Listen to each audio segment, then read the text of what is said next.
To have an electronic medical record that can forewarn us of potential interactions is extraordinarily useful. It is very difficult to have an encyclopedia of these drugs and their interactions in your head. So the EMR takes this away from us and makes it much easier for us to be aware of potential problems. In terms of patient allergies and our alerts about their allergies, the electronic medical record will create a far better environment for us to work in. At the moment, we're reliant on paper. For example, if we have an emergency, the paper record might not be immediately available. The other problem that we have is that different parts of the paper record might have different allergies annotated in them, and it's quite tricky to sift through the whole record and find out all the allergies. The third problem that we have is that the difference between allergies and reactions, for example, we get a lot of people coming through with an alleged allergy to morphine, and when you ask them what the problem is, they get nauseous. Now that's a side effect, not an allergy. It doesn't preclude us from using that.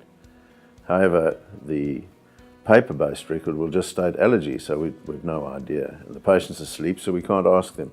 If we have a electronic medical record, if anybody's asked them along the way, that will then be recorded and immediately available, as opposed to having a paper record where you have to scratch through it to find the thing. The other benefit that we have from the EMR is the fact that some diseases preclude the use of certain drugs.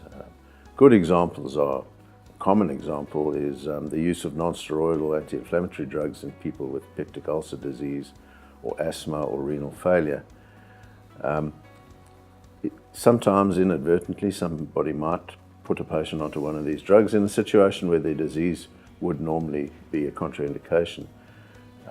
The electronic medical record will have the ability to link the disease to the prescribing and give at least an alert if we need to be careful about using the drug, or warn us if the drug is absolutely contraindicated. Therefore, it's a big increase in patient safety by having this electronic medical record immediately available. When I gave my first anesthetic in about 1985, I wrote down everything I did on a piece of paper. In 2015, I was still doing the same thing. Think about how you made a phone call, or how you drove a car, or booked an appointment 30 years ago to today. They're vastly different. And what I'm really looking forward to is our way of keeping records about our patients, catching up with the technology that's available in the 21st century. I think this has got to have massive benefits for patient safety, for our ability to audit and see what we're doing, and overall improve the journey that the patient has in our hospital.